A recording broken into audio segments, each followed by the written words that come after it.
Good evening, everyone. Good evening. Welcome back to another episode of the Can We Be Friends show. And as you can see, the title of the show is Are We Ready for 2026? It is so much craziness going on right now, man, that I don't know if we're going to be able to get to 2026. We got 4 months left in this year.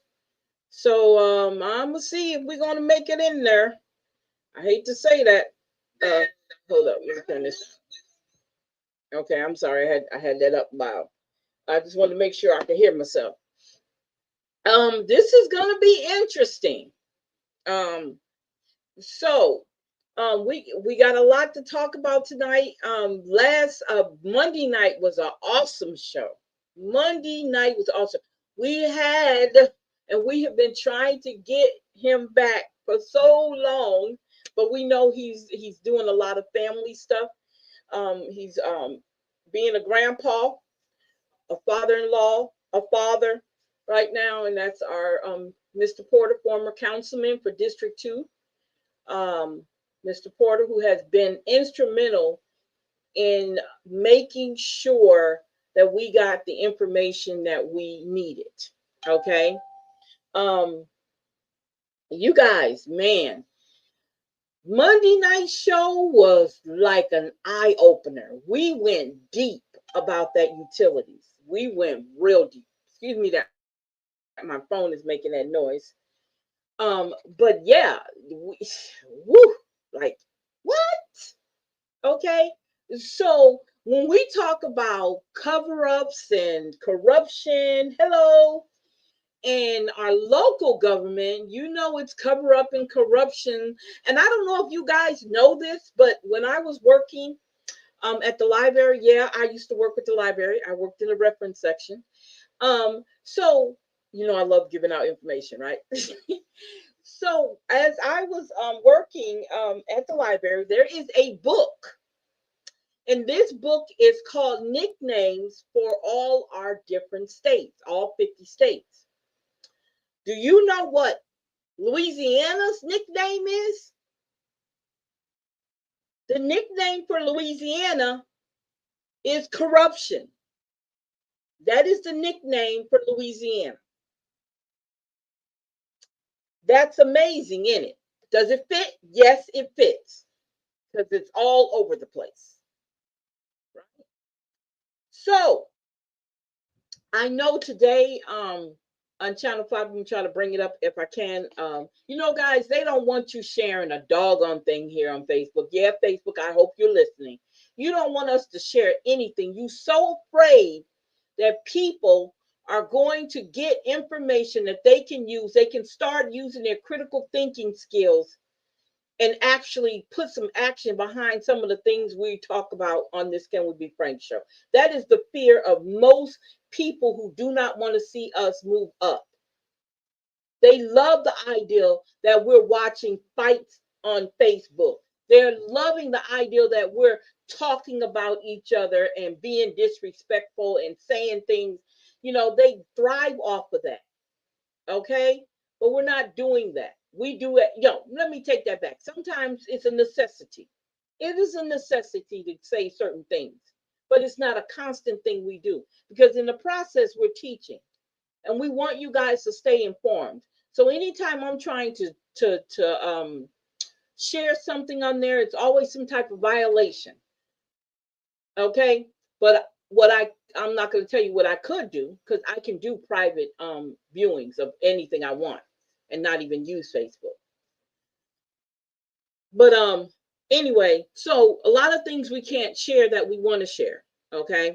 Now, starting locally, as I said, Monday night show. If you didn't get a chance to see Love one Monday night show, go back and watch it. I'm telling you, it's some good, deep information in there.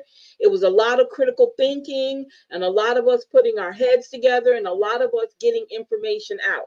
So this whole utility thing, you guys, that was the worst mess up that ever happened to the city of Alexandria. That was a terrible miscarriage of justice to the ratepayers, as he called you guys. That restore and that breach. That was terrible. And as you will see, in 2019, in that room, there was everybody in that room that could have prevented that breach that happened in 2022. That's what we're talking about, you guys. That's what we're talking about when we come on here and we rant and rave about stuff. And I want to thank Tavares. Hopefully he comes in. I want to thank him because he was the one who found that information. I didn't even think to, well, it wasn't really something I was thinking about doing, but because it was a good subject. So don't look, let me tell y'all something. And I'm getting ready to shout out to everybody who comes on this show and help us with the research. Quit playing with us. Okay? Let me say that again. Quit playing with us. Everybody that comes on this show, everybody who's in our chat, everybody who's on stage, who's part of our panel, quit playing with us. Because that was excellent what Tavares did. I would have never found that. And I'm not saying that because that's my son. I'm saying that because he knows how to research. And he found that. That was literally not even a good year and a half later. Well, that would have been almost 3 years later that they had that breach. And everybody that sat in that "you have been hacked" room, that conference, they were all people who could have prevented that breach that took place. That's why I still, and we're entitled to disagree, that I think it was hacked. And I think it was an inside job. And I'm going to keep saying it. It was an inside job because that conference they had that Thursday morning was everybody who could have prevented that. Even the person who was there talking about how businesses can set themselves up with cybersecurity. That right there blowed my mind. So please, you guys, quit thinking that we just do this to play around with. No, it's very serious business. Because if I was a resident of Alexandria, my rate, as I would be considered a ratepayer, okay, I would be probably involved in everything. But I try to, most of the time, make sure our utility bill paid. I'm just saying. But I would probably, no, I'm not even going to put that on me. Shoot, I probably live in a tent in Alexandria because you can't afford nothing else, be honest with you. So I'll probably be living in a tent. I ain't have to worry about that high-ass utility. But the way that they treated you guys was terrible. And we kept trying to tell you that over and over and over again. Something ain't right here. When the very first time I did a Can We Be Frank show, if I'm not mistaken, or Universal Collective Network, I can't remember, I talked about the Clico incident. And we've been talking about utilities ever since. And again, come January, I think we'll be going on our either 9th or 10th year, January 16th, if I'm not mistaken, the date that we came on here with Universal Collective Network. That's how long we've been talking about that, going on 9 to 10 years. off and on.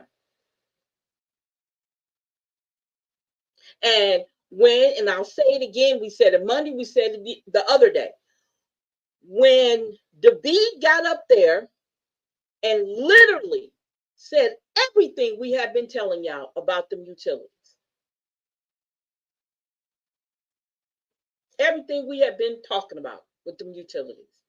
So y'all either gonna use your critical thinking skills and start asking questions, and don't let nobody tell you they don't have a right to ask the question. Quit letting people tell you that. You have a right to ask. Whether they want to answer it or not, it doesn't matter, as long as you ask the question. And you know that's my mantra on here. Question everything. Question everything. Because if you don't learn how to question things, this is why we're at the point with those utilities now. They want to do a rate increase. And I understand the sign of the times is things are different now. I get that. But I believe the reason why, my belief and my summarization of the be trying to put his board, the cure board, trying to figure out how they're going to go to the city council and have the council talk about raising the rates, is because there's so much mismanagement of those utilities and the finances. They have no other choice but to ask you guys to keep on, like David said, surviving off the backs of the people. He said that. He didn't mince his words when he said it, because this is what's going to happen with the increase of the rating. They have been surviving off the backs of you guys. He didn't stutter when he said it. He said it exactly how he knew it was supposed to be said. He was letting y'all know, y'all the ones paying all this. So we don't, hey, I can pay my bill. And when you have a city that 60% of their revenue is their utilities or their power or their energy or their water, and you're not trying to create any other income or revenue stream to come into your city, that's a problem. That is a huge problem. It's not the fault of the people, because they mismanage money in the utility department. And just like we said, they had an opportunity to get rid of Michael Marcotte. I had that conversation with Mr. Fuller, and Mr. Fuller did tell me they cannot do it because they did not appoint him or hire him. But they do want him out of here. They did want him out of there. And when Jeff got back in office, what did he do? He let him stay there. He stayed there a whole 18 months. When he should have been out the door a long time ago. And every time they do something, it shows that they're not educated enough to do the right thing. That's why you have all these different mistakes they keep making. Because they are not qualified and they're not knowledgeable enough to run a utility company. I don't care how much fluff you put on a piece of paper. The action speaks louder than the words do. They were not qualified to run this city with utilities being 60% of the revenue. That's what they proved. And that's the reason why the rating, they need to do a increase. That's the reason why they got to do a rate increase. It has nothing to do with all the other stuff he was saying. It has a lot to do with mismanaging of that utilities company. And when there were solutions to fix the utility problem, nobody listened. If I'm not mistaken, Mr. Porter came up with several of them on many conversations we had on here. I remember somebody making a comment that This was nothing but a telephone conversation we were having. This is a long 9-year telephone conversation we was having. Yeah, somebody called our show a telephone conversation. Yeah. I didn't feel wronged about that, but I know lack of knowledge will make you say anything. Lack of understanding how communication works will make you say anything. Because you can communicate in many, many ways. And it worked.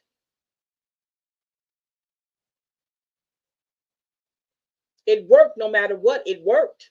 Look where we're at now. And all the information we shared on here, everybody should have got paid. And we were doing this and still doing it free. So, like I said before, this information was valuable and we thought we needed to, and it was powerful, and it still is powerful. It still is powerful. And every time we do a show, whether it's a show we come on here and we clown and act a fool, you're going to learn something. Because we have a great chat room that gives information left and right all the time. So I truly want to take my hat off to them. Mr. Brown, Mr. Scott, Miss Dixon, Miss Thomas, everybody, Miss Shamir, everybody who comes on here, they share information with us all the time. And it's information not for us, because we don't live in Alexandria, but for other people. And like Nat used to say, y'all might not like the delivery, but the message is what you need to be paying attention to.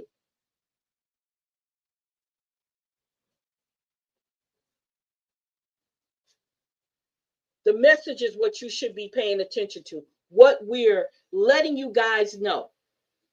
And Monday, when you get an opportunity, go back and listen to Monday's show. You will hear what Mr. Porter said. You will see what Mr. Swafford showed y'all. That they already had a solution to that breach, and they still got breached. So that's why it does not add up at all. It don't add up. So I'm going to go ahead and leave that there. I want to talk about something else. Good evening, Miss Bell. How are you? How are you guys doing? I'm not ignoring you. Let me see what you said, Mrs. Shamir. Good. What you said? I'm going to move out of the city limits as soon as we can. I'm tired of them. The city looks like shit, and they continue stealing from us. Yes, that's right. That's right. And that's what's going to happen. People are going to start moving outward where they ain't got to deal with all the craziness. Where they ain't got to deal with it. It don't make no sense. And nobody's trying to control it. And don't tell me your mayor don't have enough power in his position to change things. He is what we call a lame duck mayor. Let me repeat that, because we say that about the president. Let's say this about him. He is a lame duck mayor.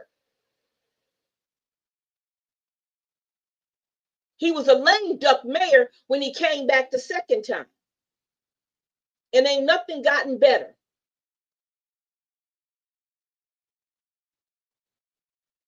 Nothing's gotten better. It's gotten worse. And let me say this, simply talking about that, I'm moving on to something else. I personally never had issues with Clico when I stayed by the Coliseum. My rates are different each bill with the city. That's right. That's exactly. Yeah, I truly believe it.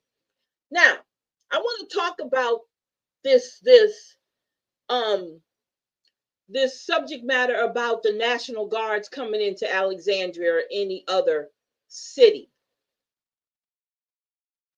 I am a former National Guardsman. And I said it on my Facebook page. I've said it on several posts. I would step down out of my position if they were to want me to police my own people. And anybody who agrees with that shit, and I'm cussing because it made me angry, because that's not what we do.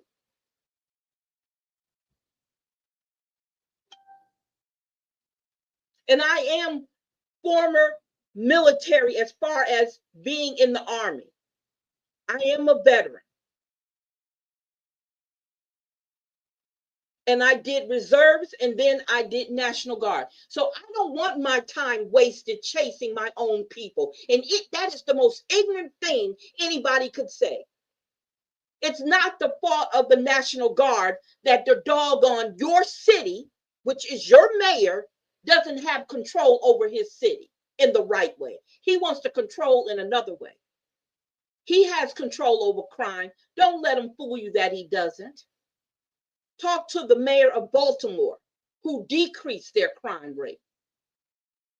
Talk to the mayor of Chicago. Then let's talk about Chicago. Now, your orange man wants to bring federal troops, or bringing troops to Chicago. It's mighty funny. They talking about it. And this past weekend, they had 54 shootings. To me, that sounds orchestrated, but maybe my conspiracy theory head antennas go up.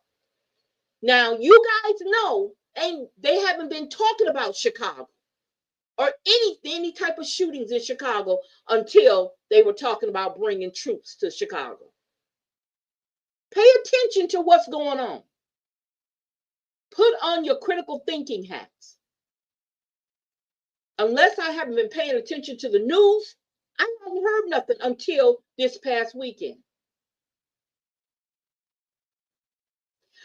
There's a lot wrong with it, because that's not what we're supposed to be doing as soldiers. That's not what we're supposed to be doing, policing our own people. No, that's not what we're supposed to be doing.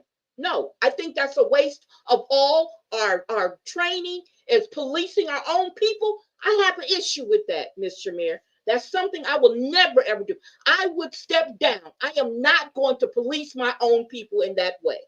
No, I'm not wasting my time or my energy policing my own other human beings. Why would you want to militarize your own cities? Do you know what that is? That's communism. No, I'm not. I don't agree with that 100%. No. Being a National Guardsman forward, no, that's not what we do. And we're not supposed to. It's not that serious. You need to get your mayors to do their damn job and fight crime. You got a whole police force. Hire more police. Do your damn job. Don't use us for that shit. Period. That's my opinion of it. We have better things to do. Create programs for these kids. Create programs for these kids. You took away mental health. The same person, see, you guys got to think about it. The same person who wants to militarize our city, black cities, not white cities, but black cities that have black mayors and black governments in it. You took away mental health, right? You took away programs that were supposed to help the children. When any funding come in, it don't go to the places that is needed. You took away job opportunities, but you want to take us, National Guardmen, and use us to police a city that you are in control of? Make it make sense, y'all. That's all I'm saying. Make it make sense. We've even talked about problem solving solutions on this show with youth. If you quote unquote really worried about crime.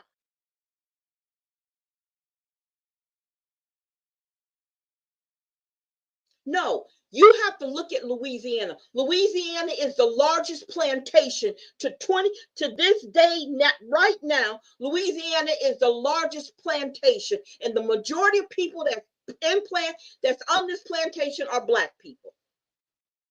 And we're only 31% of the doggone population of Louisiana.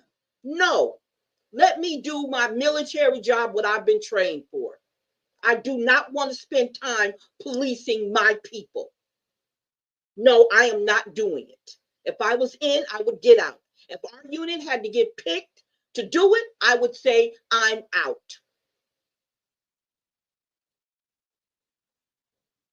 I'm not doing it.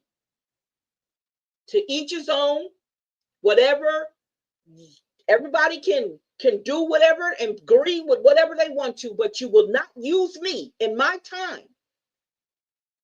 Not my time. And do you know on average what we get paid?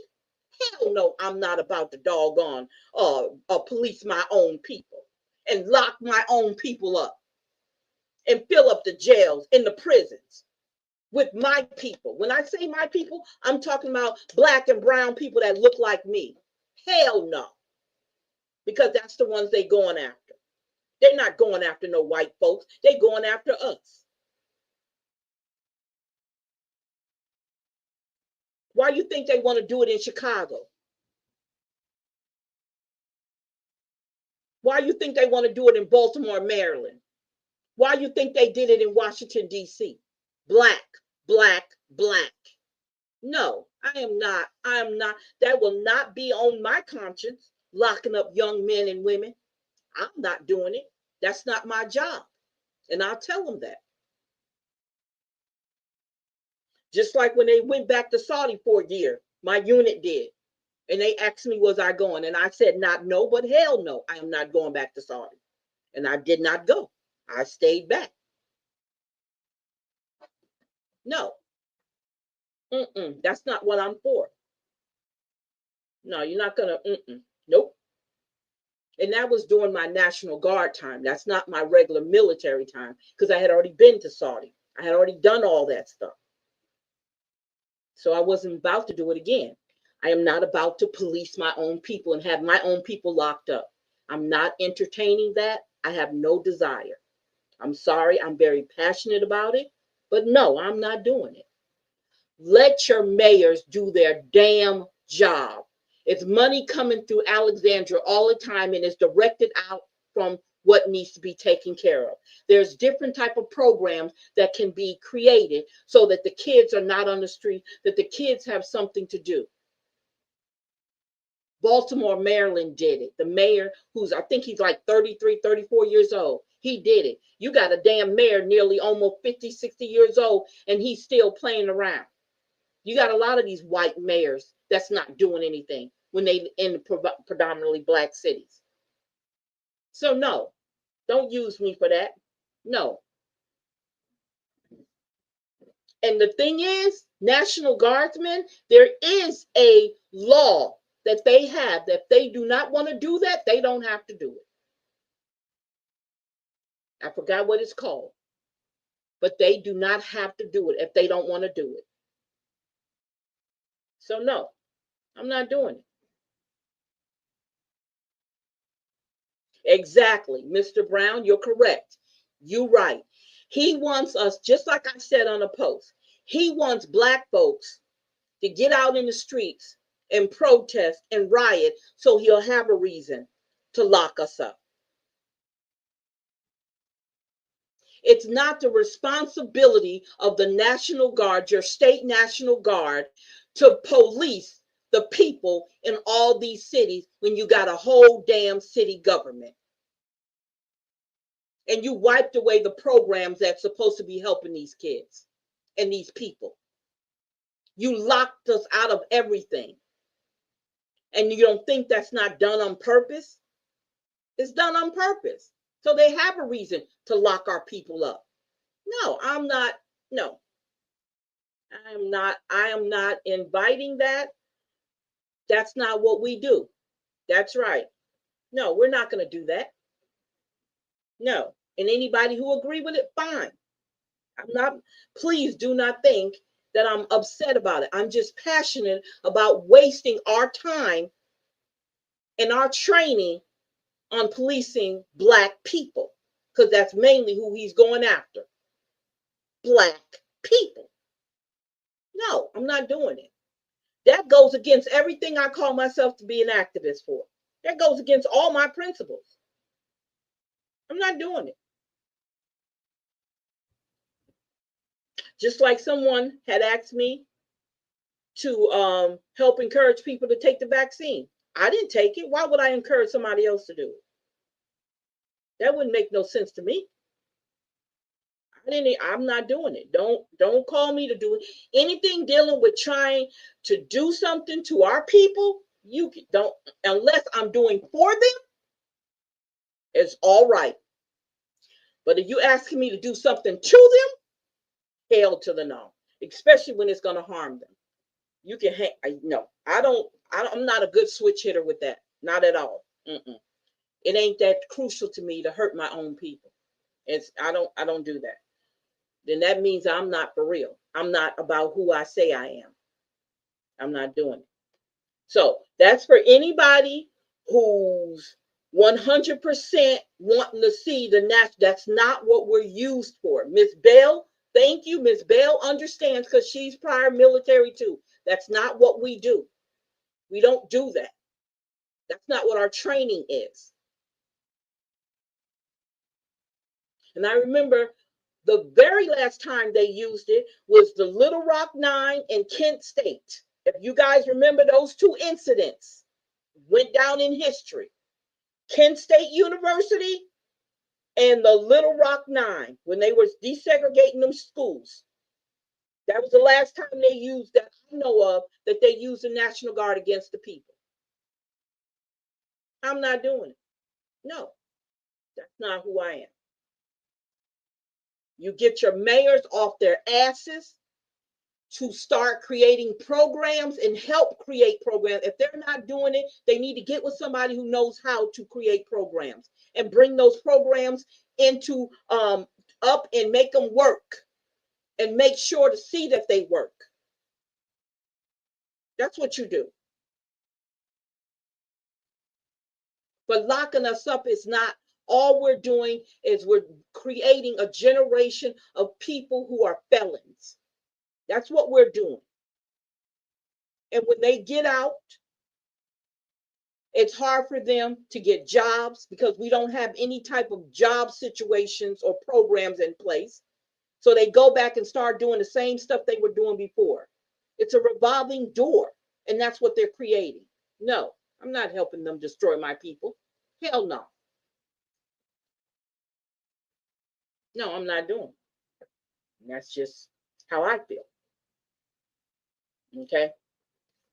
Now, so that's one subject matter. Now, I know you guys, I don't know if you guys have been paying attention to what's been going. Okay, another thing, I want to talk locally too. This is locally. The situation, I think, was on Channel 5. Let me see if I can pull it up, about the judges. And I made a comment, you need to go after the DAs too. Don't just do the judges. Go after your DAs too. Hold up here. Let me see here.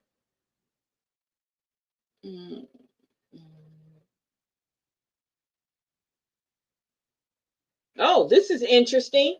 This is what this is interesting real quick. I'm going to show you guys this. Let me see.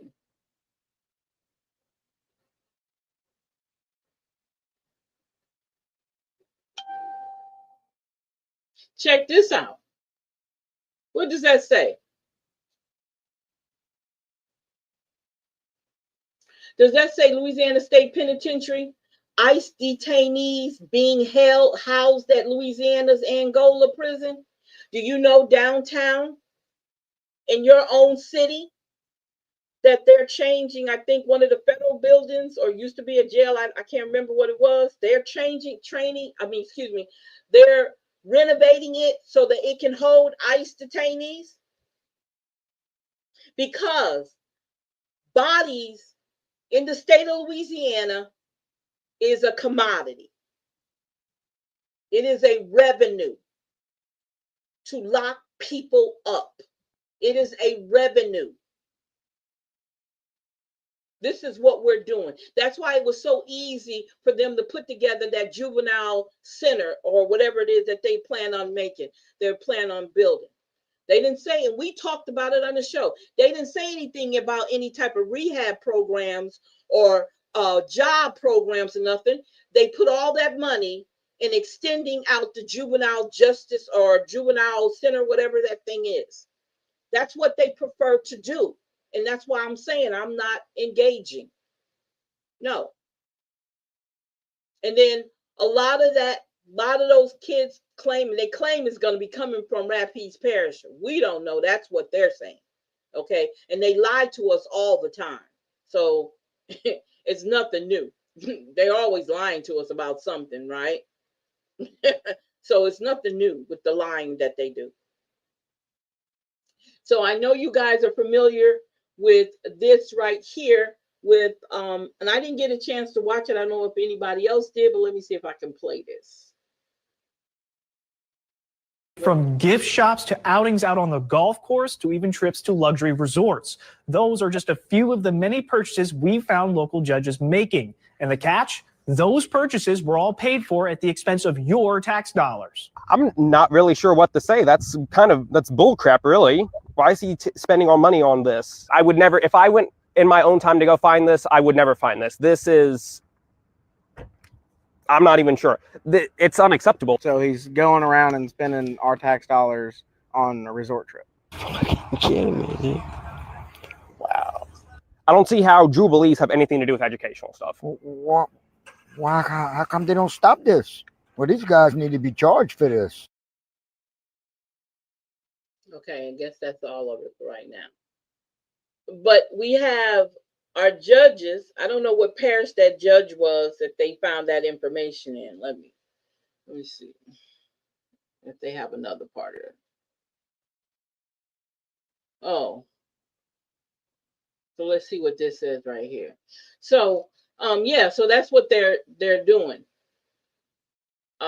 Okay, so here we're talking about the drug courts.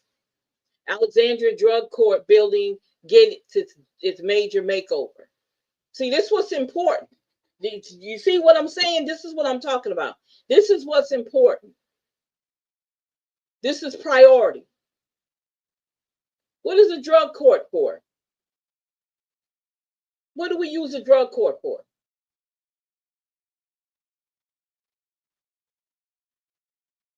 So this is a priority to them.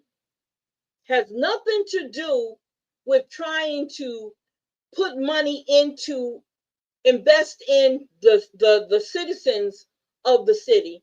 It's more important to take money and not saying that they don't deserve to get upgraded. I don't care about that. I'll be honest with you. I am just saying this is what we do with the money that should be going through other programs.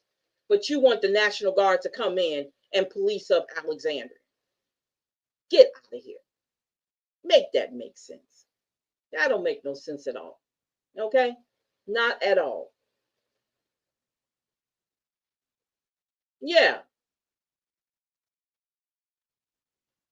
It was Vernon Parish. So when they gonna do Rapides? They need to do Rapides. They need to do all 64 parishes. Their judges need to be looked at. Not just Vernon Parish. Maybe that's where they're gonna start. But why not? Our priorities are wrong. And I know this is through the police jury right here. Modernizing the drug court.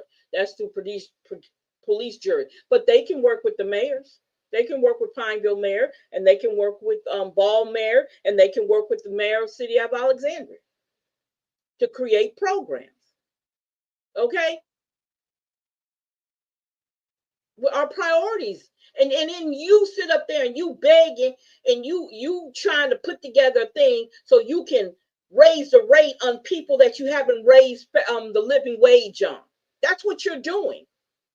You're talking about raising the rates, and you haven't, you're talking about raising the rates, utility rates, on the people who haven't had no type of raise, period. Half of the people don't have jobs. And when you do bring a business here, it's a damn restaurant that don't pay nothing but minimum wage.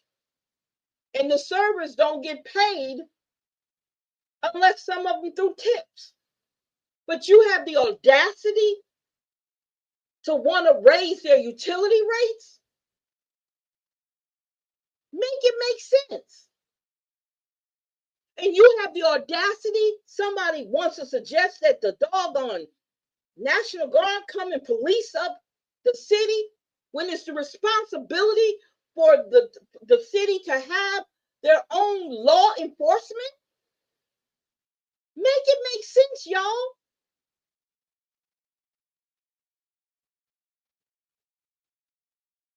Make it make sense.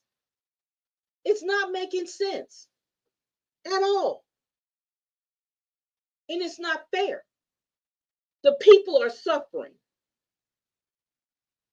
And you upset because a lot of them are moving away. Well, they're moving away because they can't survive here. He is a lame duck mayor, which means really all he got to do is sit there.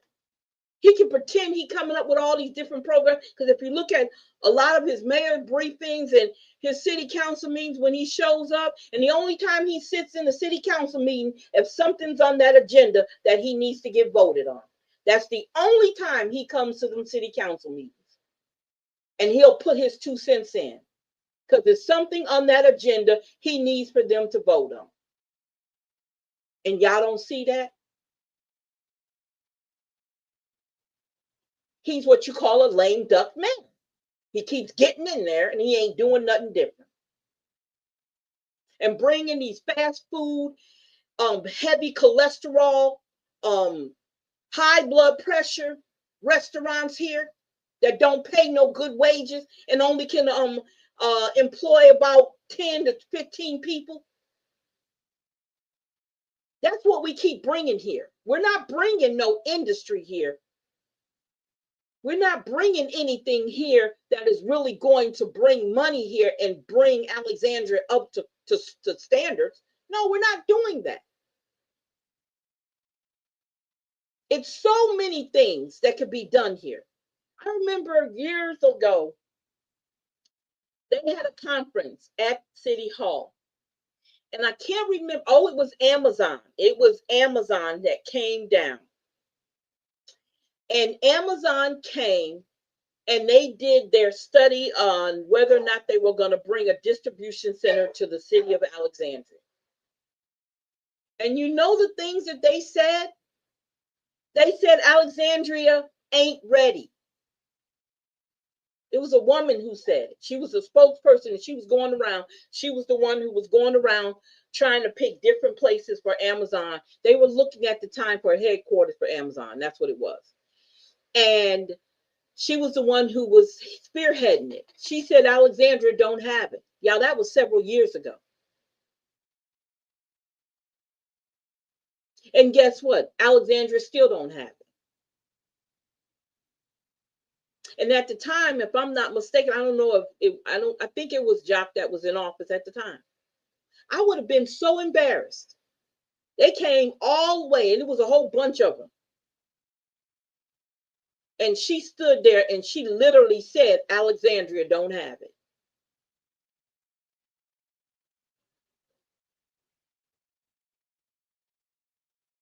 But we do have jails.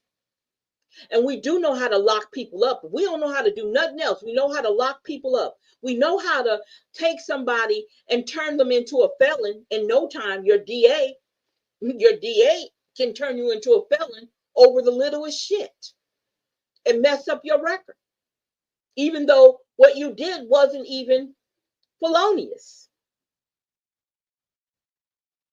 So you have and remember, we went over the numbers the last time about how many people who have been incarcerated here in the city of Alexandria, and who are considered felons. And majority of them is us. But you want the National Guard to come here and police us up. Food be nasty at every restaurant because the chefs aren't trained and Yep, that's right. They don't know what they're doing. That's right. And they're saying that a lot of people are not even doing restaurants like they used to because of the customer service and the food. And half of them can't pass inspections. But we can bring a Freddy's. We got one in Alexandria. Now we got one in Pineville. We got a Whataburger in Alexandria. Now we got one in Pineville. That's what we bringing here. We ain't bringing nothing substance. Restaurants close all the time. Fast food joints close all the time. You ain't bringing no sustainability. That's the problem. And don't tell me there's not businesses that have it. But you want to holler about crime. And you ain't doing nothing to fix it. But y'all turn around and y'all put him back in office in 2026 again. Y'all put him back in there again. I sent something. Okay, all right, I'll check it out, baby. Yeah, those inspections. Now, when I lived in Tennessee, on our news every morning, they would come out with a list of all the restaurants around the states that did not make their inspections. They don't do that here. Because probably you can pay off some of these inspectors. I'm just saying, that's just my opinion, my personal opinion. You probably can pay off some of these food inspectors, okay, while they killing us. Now they can build, oh, they got two. That's right, you're right, they got two of them. You're right, they sure do. That's only paying $7 an hour or $8 an hour. But you don't want to give us a living wage. Get out of here. Get out of here. Y'all got to make it make sense. Crime has a foundation. The foundation is poverty. Crime has a foundation. The foundation is poverty. I'm just saying. And it's not just the mayor's responsibility, it's the community responsibility. It's your churches. It's your nonprofit organizations that pretend that they work in the sector of creating jobs and stuff like that.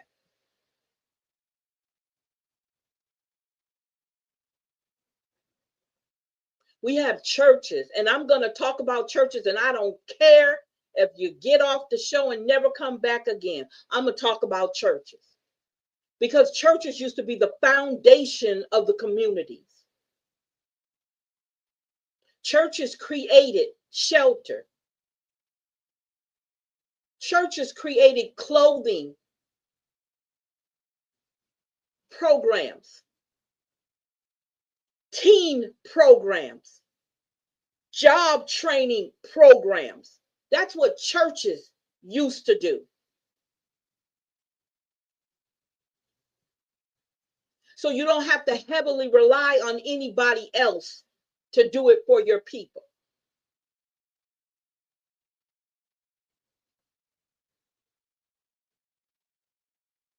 It don't make any sense. It's got to make sense to me. And there's many times we sit here for hours. Now, yeah, that's right. Look, they can have as many churches as they want to, as long as they're doing something productive for that particular community that they're sitting in. That's all we ask. We've came up with a whole bunch of different programs on this show, talking about things that we could do to help the community. The solutions are there. Other cities are doing it.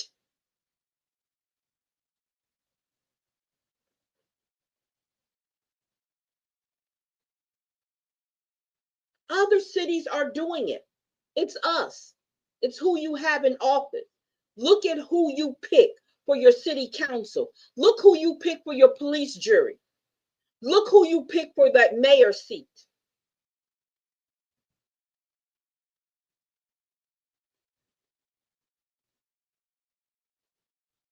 Look who you go to church under.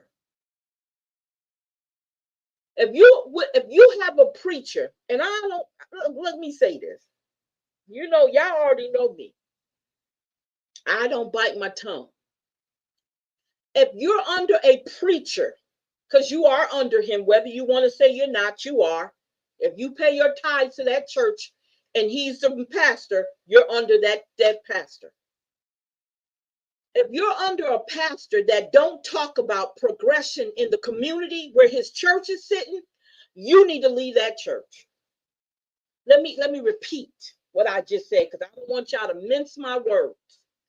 If you are attending a church where you're paying tithes and that preacher or pastor is not talking about elevating and progression in the community that sits in the same communities that his church is sitting in, you need to leave that church.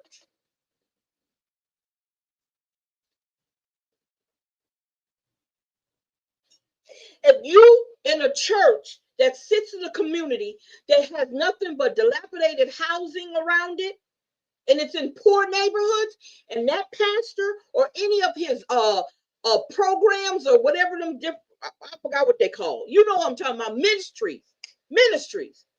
I'm talking about job programs for our kids and teaching teens how to be teens and etiquette.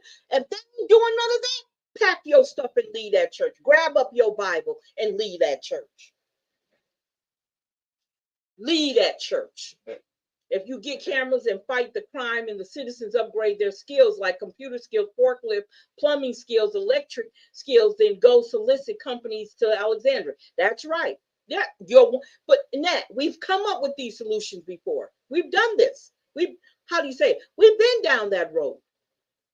The church will do everything but tell Black people to stick together and fight the people that's beating them upside the head. That's right. You 100% correct. The pastor will never buy. Yeah. You so wrong. Stop. I know. That is terrible. He is terrible. Yeah. Pack your stuff and get out that church. There are at least 198 religious organizations, including church. That is crazy, Mr. Brown. That's crazy. That's crazy. That's crazy. And we 6 in crime. We number 6 in crime. Pack your stuff up. Get your Bible and your tambourines and get out that church. Yeah, I remember that. Yep. Remember they were at that fish fry. Pack your stuff and get out that church. Get out that church.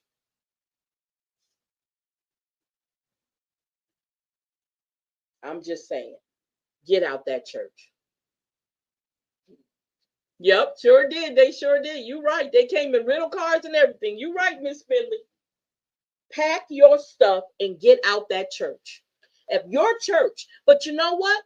It's been already said. I think and we shared a video in one of our groups where it showed what really happened with pastors. What truly happened with pastors. I don't know if it's even on my page. They were told not to tell us. They were told not to keep talking about programs and doing better in churches. They were told, they were paid to be quiet, just like they were paid to get our Black folks vaccinated. Pack your shit, excuse my language, y'all, and get up out that church. But we're so indoctrinated. We're so indoctrinated. And guess what? We're the most population of people who believe what really isn't true in a lot of situations, and we're the most faithful, and we're the most downtrodden. You're faithful and downtrodden. Those two things should be in the same category. Shouldn't be in the same category. You got pastors that's driving Cadillacs and Land Rovers, and you have to get on the doggone van to come to church. Get up out that church. Because you don't have enough gas for the rest of the week. So you can't drive your car to church. You got to let it sit there because you got to get to work from Monday through Friday until your next payday.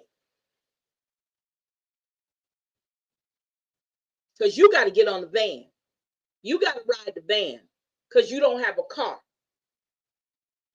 Or you can't afford a car. But you giving tithe. Churches make over $1 billion a year annually in tithing. Billions with a B. And you are still renting because you can't afford a house. Get out of here. Get out of here. I'm sorry. I'm sorry, y'all. I'm sorry. It just burns me up. We got to make it make sense, y'all. That's all I'm saying. Let's make this make sense. Y'all pile up in them churches every Sunday. Yes, that's right. The faith-based initiative. Y'all, but you know what, Nat? We can change that by not going. They can get paid all day long. Stop going and stop paying them damn tithes. That's what you stop doing. Take the money. I want one of y'all, just anybody who goes to church and you pay a certain amount in tithes. Tell me how much you put in tithes on an annual basis. Anybody come up with a number? Put it in the chat. Put it in the chat. Tell me on an annual basis what you pay in tithes. Don't be ashamed. 10% of what they say, 10% of what you earn out of your net. Put it up there. Let me see it. And you've been going to these churches 9, 10. Some of y'all got generation at that same church. And that church ain't did no kind of programs for the community that it sits in. But y'all pile up at these churches. Ain't put nothing in nothing. And you worry yourself to death to make sure, oh, I already put my money beside for it. I put it over here for my tithe. Well, Mom, we got to eat. Oh, we'll get through the week. God will get us through. But you ain't got food on your table, but you got tithe money. Get out of here, y'all. We got to make sense out of this stuff. Y'all, you got to make sense. I'm not saying that who you believe in won't make a way for you, but you got to use common sense. He didn't say just pray to me and don't do nothing about it.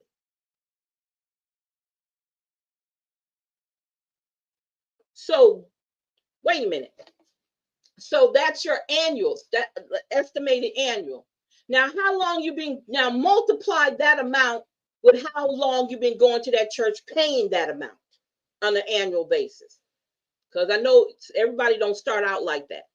So tell me, when you start being able to pay that type of money on an annual basis, when did that start? Multiply by that number.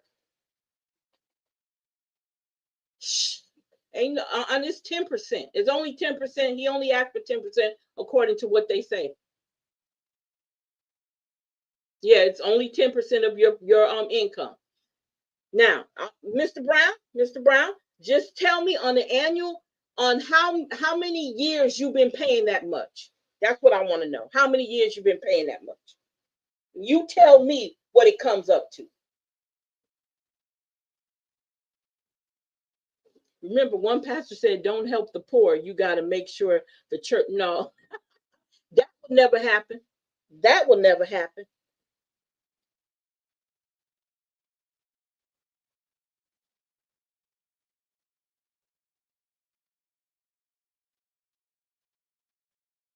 They drive in Cadillacs, go to their houses and see what they live in.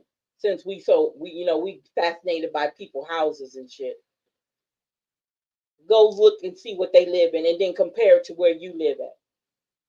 Compared to the idea that you still on Section 8 after going to this church for 10, 12, 13, 14, 15 years. You still on Section 8. Make it make sense. Make it make sense. Yeah. Okay. So you said out of the time you start going to this, you got to the point where you were paying $4,500 annually. Look how much that is. Is that a down payment on a house? Just answer me. Is that a down payment on a house? 5. Okay, got you. So tell me, is that a down payment on a house? That's a car bought.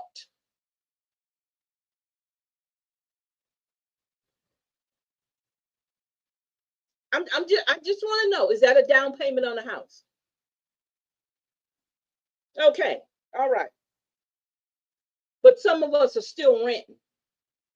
Some of us still in Section 8. Don't own nothing. Barely own our cars.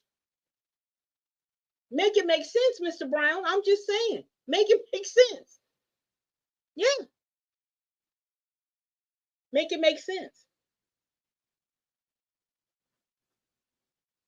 I'm not telling anybody not to pay tithes. I'm not telling you. I don't want nobody to, oh, she said don't.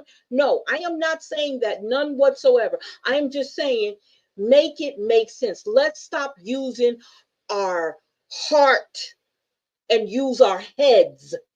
Okay? You're not going to get strike down if you have a different belief system than what you've been indoctrinated in. Nothing's going to happen to you. But you got to make it make sense.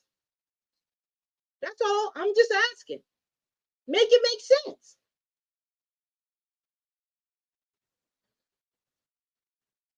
I know that. I get you that. I get you that. But see, I question everything. And you know what? I had to come to that point because guess what? I wouldn't be talking this way if I never was in your shoes. You see what I'm saying? You got to be in that shoe. I was all in church. I was over the youth ministry. I did a whole summer program with kids. I was a director over one of the life centers. I did all that stuff. I did everything there was to do in a church. When it comes to dealing with the youth and the young people, I did all that. I loved doing that. So I know what it is to be indoctrinated. I made sure I paid my tithes, me and my husband. But a lot took place where I said, wait a minute, let me think about this. Hold up, what am I doing? And me and my mom used to have these heated conversations about this. So, and my sister, my mom and my sister, both who are gone, we had these conversations because after a while, it wasn't making sense to me. And it's hard to talk to people who are indoctrinated. It's hard to just use your common sense. And look, Mr. Brown, look how much you're paying. Just imagine people who are paying more and what their annual income is over that same 5 years. What they put in church. They could have bought a house. But they still renting a small apartment because they can't afford nothing else. They could afford better, but they don't know it because they indoctrinated. Every damn pastor anniversary, y'all putting money in. Every celebration that comes up, you're putting money in it. We didn't add that in there, Mr. Brown. That's even more because you pay that every year they do something. You put money into something. So you got to add that in there too. And for what? To get a plate of food? to hear a bunch of people saying? I'm just saying, make it make sense. Make it make sense.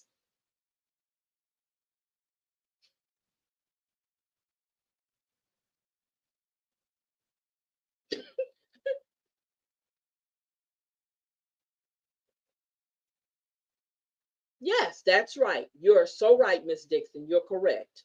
You're right. Just make it make sense. I am not telling anybody um to change. If they don't want to change, I'm not saying change. I am just saying that you're part of the problem. That's what I'm saying.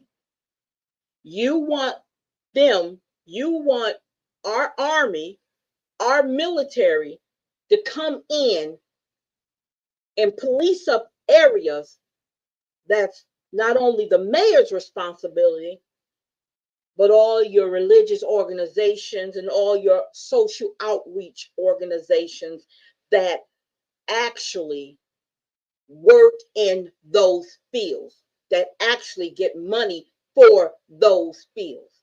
That's what I'm saying. Do you think that, let me see, do you think that there are healthy churches that are making social impact or using their resources for betterment of the community they serve? Where? Where? Because if I had a church, which I could have a church, believe it or not, I could have a ministry. And I'm sitting, my ministry sits in the middle of a poor neighborhood.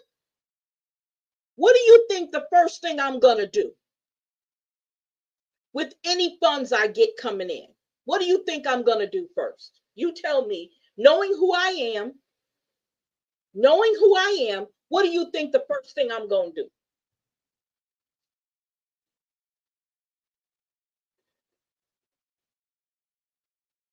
Anybody? Answer me. What do you think if I had an organization with my ministry had an organization, didn't have to necessarily have a church, but an organization? What do you think the first thing I'm going to do in a neighborhood, in an impoverished neighborhood where I stay? I mean, where my office or my building is founded in. According to some influential Negroes, the mayor ain't responsible for crime. He's not responsible for crime, but he hires the law enforcement. Make it make sense. And again, you got to understand what cops do. They protect property, not people. Look it up. They don't protect us, they protect the property.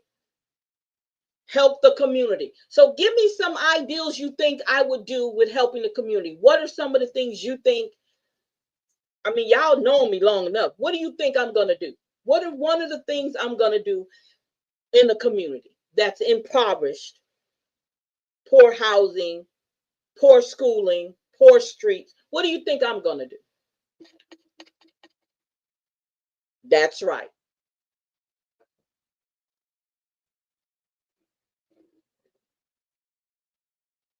That's right. I love training. So I would set up training, like Nat said, about the skills, welders, plumbing. I would set up a program in that neighborhood to make sure the young people in that neighborhood, and even the people who don't have the skills, that anybody that lives in that neighborhood are able to attend those programs. And then we're going to work on a house by house. If a house can be saved, we save that house. If it needs to be torn down, then we go through the city and go through the process to make sure that house gets torn down and replace it with another house. And we would build those houses because you have the skills to be able to build them. I'm just saying. House by house by house in that community. So people can feel good about where they live at. And then I'd work on the education system. having after school programs to keep kids off the street, teaching them conflict resolutions, having programs strictly talking about conflict. That's where the guns come in at. Conflict resolution. Let them see other things that are going on in different areas. That's what I would do. I wouldn't have a big old pretty church sitting in the middle of a neighborhood. Everything around it is torn down. And you ain't doing nothing to fix it. And you've been sitting there for years. Not a couple of years, because you know you got to get yourself built up and established in the neighborhoods. But you've been there for many years and ain't shit's changed in the community. You get out your car every Sunday, Wednesday, or whenever you go, and you look around the community and it looks the same. And you ain't trying to talk to your members, your boards, or your ministries. Hey, you guys, let's do this. Let's go do that.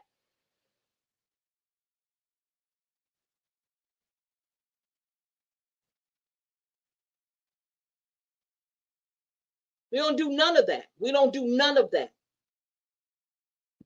So get out of here with me with these churches and these organizations. The mayor doesn't want to blame any for blame, but praise for everything. Yeah, that's right. Yeah, a narcissist is like that. He does. You're right. That's how he is. For some reason, only our kids need those resources, Boys and Girls Club, etc. Yeah, the white folks never complain about having things to do for their kids. That's right, because guess what? They can afford to take them on vacations. They can afford to take them to Disney World. They can afford to take them down to Baton Rouge to Waterworld or whatever it's called.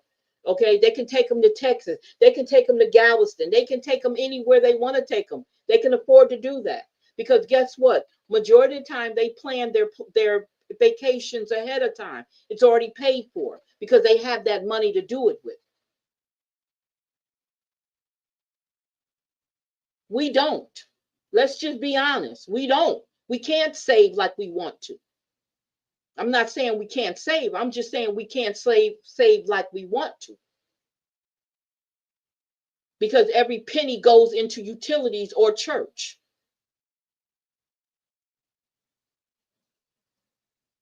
So if you started in Section 8 and your baby was a baby, your daughter or son was a baby, and now they're in middle school, they're about to go to junior high, and you still in Section 8, and you still paying tithes to a church, something ain't right, y'all. Something ain't right. I'm sorry. Didn't they bring down the funeral council? Don't you do that. Don't do that. Where the guy was begging for money. Nat, behave your damn self. You being bad. You're being bad. Did you see where I mentioned that there are approximately 100? Yeah, I saw that. I did. I saw that. Yeah. Now just imagine the impact on the communities if all of them were doing something productive for the city of Alexandria. But every time you turn around, we doing ribbon cutting ceremonies on buildings where Black folks don't work. I'm just saying. I disagree with you on the saving money part. We save for what we want. Listen to what I said. I did not say we don't save. We're not able to save everything we want to save. That's what I said. That's what I said. We can't save what we want to save. It's not always like that. I can save $2 a week. I really want to save $20 a week. But because of the way I'm getting paid and what I got to pay the high-ass utilities, I only can do $2 a week. That's the example I'm trying to give with that one. And you're right, we can do that, but that's what I'm saying. He's messy as hell. Nat Turner outfits for the first day of school. Yup. Kevin, I went around counting the churches in the Black neighborhoods. So what did you come up with? If there's 198 religious organizations, that's crazy, y'all. That's crazy. How many businesses? Tell me how many up and running businesses we have in Alexandria. Give me that number. Let me see how many businesses we have literally running in Alexandria.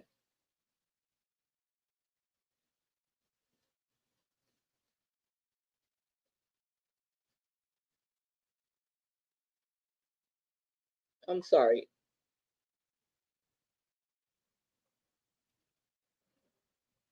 Yeah, yeah, okay, hold up. Let me see something. I'm sorry.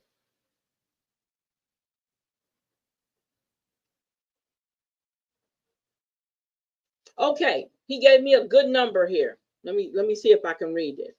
So, let's see. Let me see what he said. Businesses went down since the PPP ran out. You so wrong. Stop it, Miss Finley. Behave yourself. Okay, so in the fiscal year of 2024, the Louisiana Department of Public Safety and Corrections had a total budget of $774.8 million for correctional services. The cost of Louisiana prison system is complex as it includes inmate housing in both state prisons and local jails. So the total funding for Louisiana Department of Correction in 2024 fiscal year, it was $774.8 million. You are a commodity. You are a commodity. That's what I was talking about earlier. You are a commodity.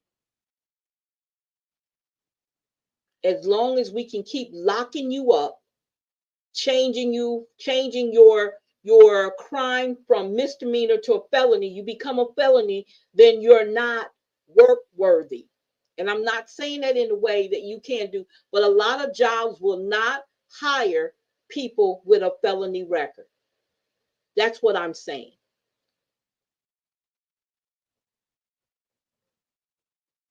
And the numbers Mr. Brown gave us on the other show about how many in the local area that's on probation and parole, we outnumber them. And you want other people here to police us up so you can lock us up some more? Mm-mm. No. Remember, all the black churches are out on our side of town, 40 in one area, 50 in another. The white folks want you to believe in church while they believe in financial institutions. There you go. There you go. There you go. And that's a good point you're making. Now, let's talk about financial institutions. Now, your church has to have a bank.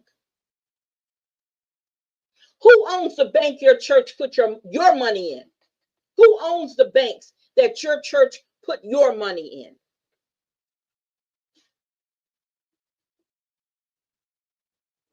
According to Sinlaw Now and Bureau of Labor Statistics, Alexandria has 2,800 to 3,200 jobs. Oh, viable businesses.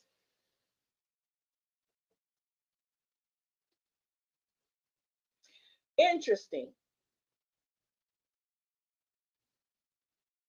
Interesting. Do you believe that number?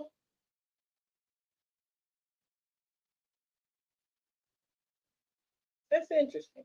We got that many businesses here. But again, like I told you guys before, if you're a felon, a lot of those jobs, if they are hiring, you're not viable for those jobs in these businesses. You're not.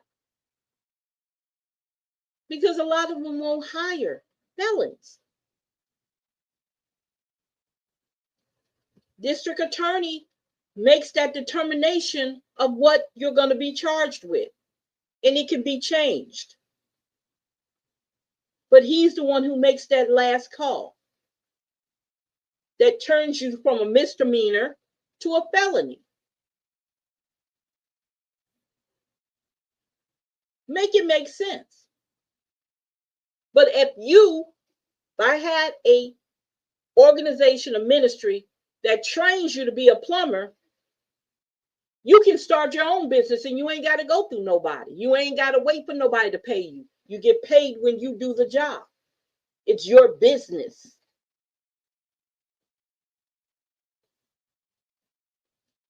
It's your business.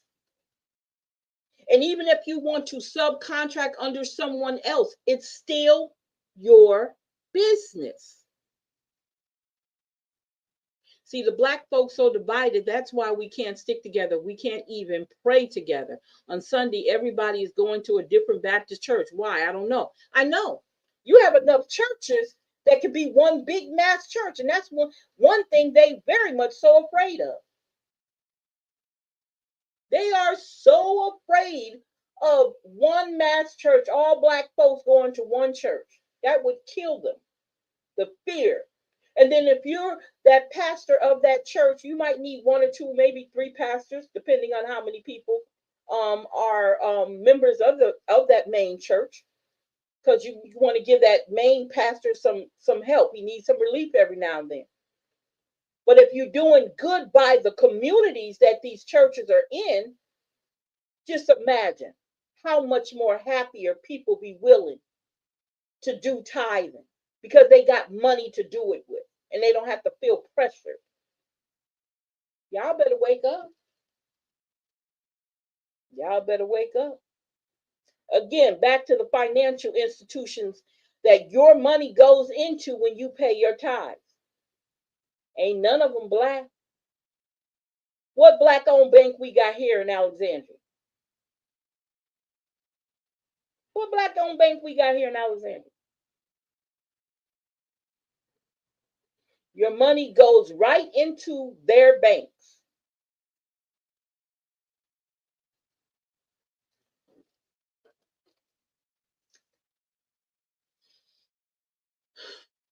I'm just trying to say, black folks going to the mega churches now. No, yeah. They got too much ego. Yeah, these pastors do. They all want their own individual churches, because guess who taught them that? That's the European way of thinking when it comes to churches. Just like I asked the question and nobody answered my question. I said this, and this is a sidebar from what we're talking about. They don't want women in the pulpit. But women are the majority of people who go to damn church. Make it make sense. These are common sense things, critical thinking conversations that we can have. You don't want a woman in the pulpit, but when you look out at the pews, you ain't got nothing but women. You ain't got nothing but women. Women keep these churches going. But you don't want her in the pulpit. Make it make sense. Just make it make sense. And where did you learn that from? Where did you learn that from? Get the hell out of here. Professionally speaking, it's challenging to motivate people to pursue education and get employed. To your point, felony records are large impediments. You're right. Baby, let me tell you something. You to me, that's a challenge for me. When you say it's challenging to motivate people, that's a challenge for me. That's a challenge to me. You got to be up to the task of being able to know how to do that. You have to have that skill to know how to do that. You're dealing with people who have been depressed, who have been oppressed for years. So first of all, you got to get them to understand their self-worth. First and foremost, you have to get them to change that mindset. And if you don't know how to do that, then it will be a challenge. You got to let them know they are worthy. We say on this show all the time, the power is in you. Why do you think we say that? Because we want people to feel good about them. There's nothing for them to hold their heads down for. There's nothing for them to be ashamed of. And you have to constantly tell people that, because they've been indoctrinated not to believe that they're not worth anything. They're only worth a utility bill to everybody. because that's how the mayor treats them, like they're nothing but a utility bill. They got to get paid. So you have to change that about them. And that does cause for the right people to do it. Everybody ain't built to do that. And it is challenging. There's only one Black-owned bank in Louisiana. Yeah, it was at one time only 35 in the United States. But it's our money. It's our churches have money in that Black bank. Is it in New Orleans? I think it's in New Orleans. Do any of our churches bank with that Black-owned bank? Probably not. Probably not. I know Red River got a lot of accounts that belong to the Black churches. I'm just saying. I'm just saying. I'm just saying. You paying tithes to a church that don't even support Black-owned banks. Make it make sense.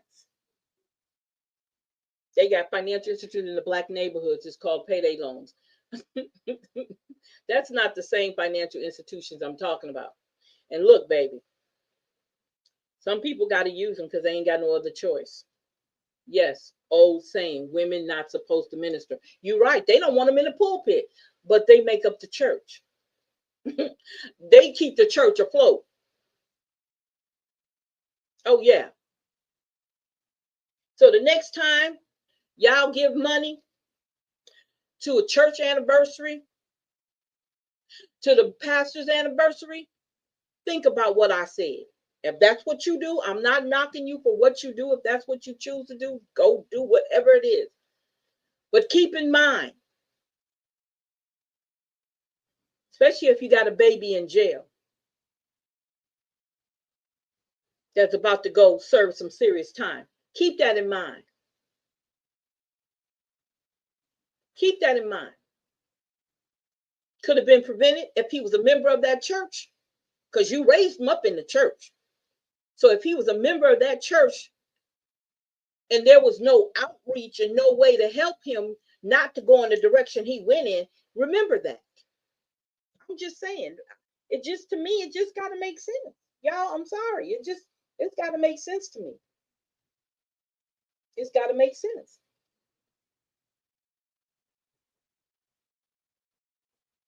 That's all I'm saying. Make it make sense. You know? Black women respect her pastor more than she respects her husband. That could be true, maybe because of the position that he holds. Women love power. I don't care what color she is. I don't care what shape she in, whatever. She loves power. Women love men who have power. Pastors have power, and that's what women look for. They want to be admired by somebody who got power. That's it. If the husband ain't got no power, all you do is work and he come home and nag and complain about everything, she don't get that from her pastor. So she gonna do what she got to do for the pastor. That's how some women are. You know? If you're talking to her, if he's talking to her very nicely and giving her like any kind of attention that she's not getting from her husband, of course she's gonna feel a need to respect him more. Pastors are, I ain't gonna say that. They are very good at manipulating. They are very good at manipulating. They are the greatest manipulators. Look at their churches. And especially the greatest manipulator of women, because that's who packs their churches. Okay? So yeah, they're going to give him that because it's a powerful position to be a pastor. And women love power, regardless of how they pretend they don't. They love a man who has power. It's like women who love a man who wears a uniform. Same difference. So yeah, that's going to happen. So all I'm saying is, next time you go put that tied envelope in the basket, and they pass that basket around, or when they tell you there's a church anniversary coming up, or the first lady's birthday coming up, when they start talking about all these birthdays and anniversaries and sororities and all this stuff they be talking about going on in church, and every time you turn around, you pulling out your wallet, or you pulling out that credit card or your debit card to pay for something, think about that. Just look how it adds up. You can look at your bank account and see how much it adds up to. You saw what Mr. Brown did. Mr. Brown came up with a down payment on a house.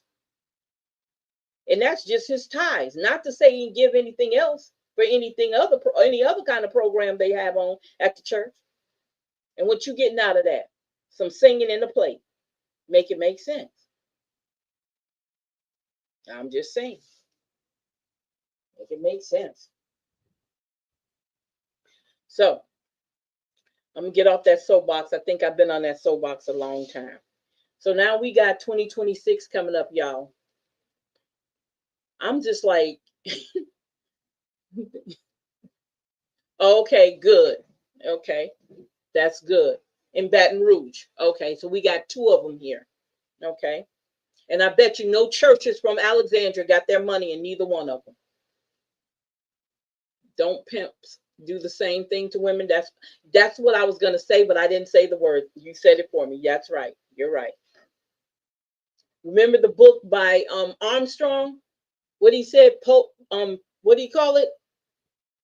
Pimps in the Pulpit. That book he wrote. Okay. Like I said, yeah, you're right. You're right.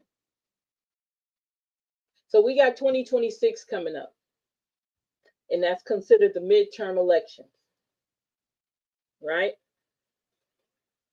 And we got some people that need to get up out some seats in the city council. So what y'all gonna do? Because see, I can't vote. I can only encourage. All I can do is encourage. I can't vote. So what y'all gonna do? What plan of action y'all got going on? We got 4 months left in this year.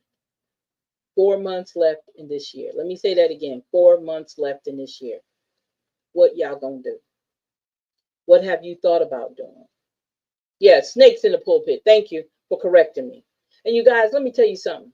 He had 2 books out, because I can't remember. I interviewed him on one of my radio shows when he wrote, was it Snakes or the other one? I think it was the other one that he wrote, that I interviewed him on my show. Yeah. So we got midterms coming up. What y'all gonna do?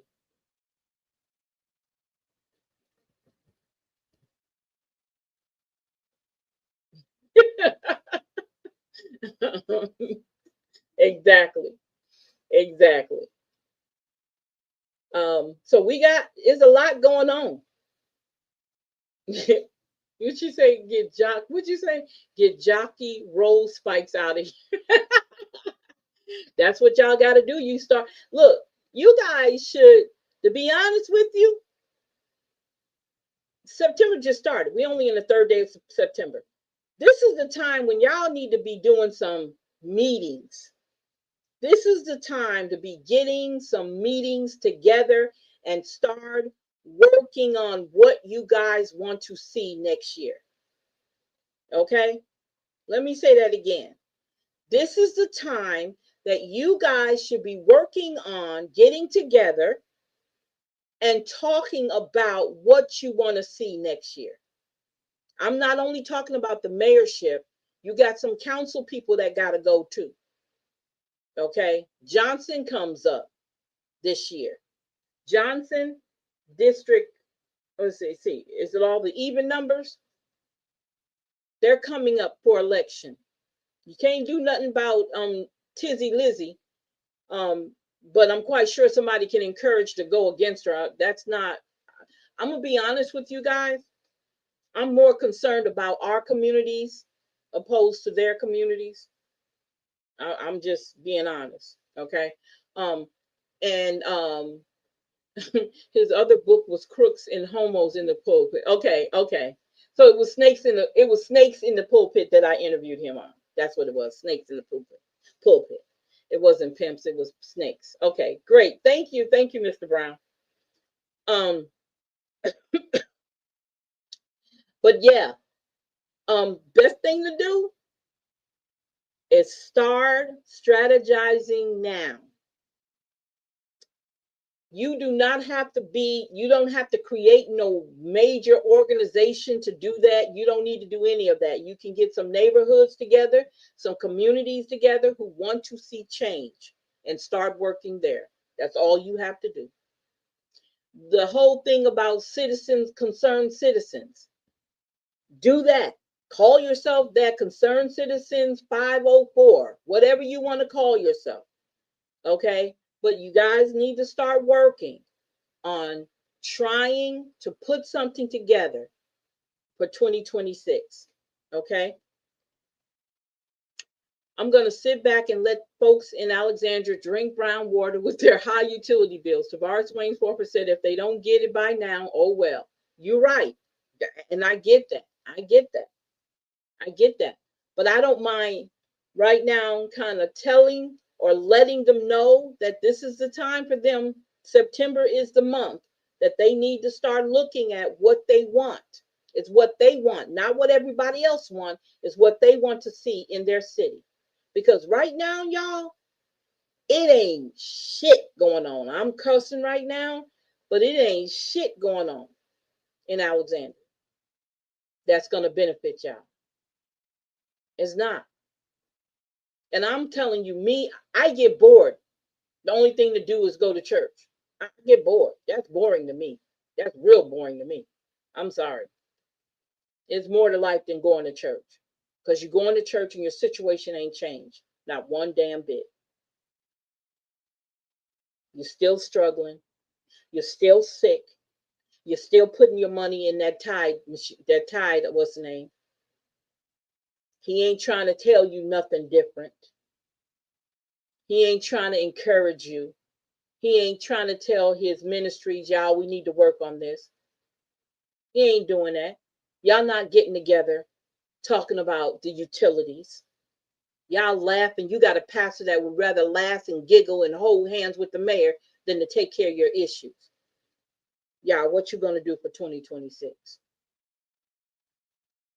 It hurts me to say that, but it's like folks love to suffer. No, sometimes people, it's not about loving to suffer. Some people just don't know how to get out of it because it's their way of life. It's almost like you love driving trucks, right? You love driving trucks. That's what you love to do. Okay, Nat, don't drive trucks no more. Find something else to do. And people say that to you over and over again. Have you stopped driving trucks? Hell no, you still driving your truck, right? It's the same way. Not that they love to suffer. It's what they're used to. I mean, come on, think about it. It's what they're used to. Nobody tried to show them different. Think about it like that. If I never showed you anything different than what you have, and I never showed you anything different, and something different comes along, and you expect for me to forget all that I've gone through, that I've never seen it before? No, that's not how the human mind works at all. You're a psychology major, you know that. That's not how the mind works. You have to take people out of their environment. And I told you a long time ago, Mr. Scott is my witness because he was one of my kids. They didn't want to come back to their world because I showed them something different. That's what you have to do. You have to show them something different. I never think people love to suffer. I think that's what they know. No one has showed them anything different. And a lot of times people, just the fear of anything different, it'll make people recoil. It'll make people reject anything different. Because the whole concept of something new happening that's going to make me happy, really? I don't know if I'm ready for that. That's why I say you have to work with the mindset first. Before you show them anything better, you got to first work that mind. You got to work that mind. Couldn't bring people together. Nobody will be able to. Oh, that's sweet. We did try, didn't we? But you got to remember, a lot of people in their ears that, again, used to what it's used, they're afraid of change. Y'all have the base of it. I would build off that if people would actually participate with us. Yeah, you're right. You're right. We can't make them. I often say sometimes familiar bondage is easier than foreign freedom. Oh, that is a wonderful saying. Where'd you get that from? You stole that from somebody, because you know Black folks can't come up with nothing like that. I love that. That is, you need to put that on damn t-shirt. That's a t-shirt. Pump the brakes. You said nobody showed them different. What have we been doing for years? Yeah, we have, and I'm not knocking it, baby. I am not knocking what I'm gonna keep what I said. But there are people, and I'm not gonna put but there, and they are still people who do not, that's not everybody. You're putting everybody together. Everybody is not like that. It's some people who are so indoctrinated in their suffering that they don't know anything else. Okay? They don't know anything else. And they're afraid of anything else. And remember, people don't like us. Everybody don't like us. So you got to keep that in mind. They don't like us. They have to want to see something different. That's right. So you got to keep that in mind. We ain't the favorite of everybody. Y'all not popular enough. You got to throw a few parties first. Amen, amen, amen. And I will not throw a party. That ain't happening. We ain't doing none of that stuff. That's not what we up here for. I came up with that. Well, you know what? You better damn put some. Let me tell you something, Mr. Brown. You better trademark that saying, baby, because that's a damn good saying. I'm just telling you. That's a damn good saying. Hey, Miss Battles. Hey, how you doing? But yeah, you're right. Mr. Brown, you need to go ahead and trademark that saying, baby. I'm just saying, you need to do that. She said, tell those foolish people here that they don't want the damn National Guard here. I know, Miss Battles, we had a whole conversation about that earlier. I told them that. I told them that. They're right. You're right. You're 100% correct. Doing the same thing and expecting different results is insanity. That's right. You're right. That's what I told them, Miss Battles. I told them that ain't the answer. That is not the answer. I'm Googling it now. Yeah, you trademark that. That's yours. Anybody can get a hold to it. And if they use it, they got to pay you. Yes, indeed. But yes, yeah, we had that. As a matter of fact, that was like that was the second conversation we had earlier. Was that. Let me stop sharing because I don't want people to see our what's the name. But yeah, um, it's something to think about. And like I said, I'm not trying to discourage anybody from going to church. You guys do whatever you want to do. But I'm telling you, Mr. Brown made a perfect example of how much he's paying. He broke it down to the 5 years that he's been paying it, and he came up with his down payment of his house that he eventually wants to get. National Guard to combat white on white crime. No, we don't need them here even for that. We don't need the National Guard to do anything. That's not what they're designed to do. We don't need them here for nothing. I don't care about white on white crime. I don't care about none of that. No, we don't need them to do nothing. Let them stay where they at. Let them do their yeah. That's all right. I came on early tonight because last night we didn't get off till after 1 o'clock. So we had Mr. Porter on last night. So we didn't get off till real late. Um, and we with Miss Battles, you missed it. It was so awesome last night. It was awesome. It was awesome because Tavares found some information. You know how we were talking about the breach, right?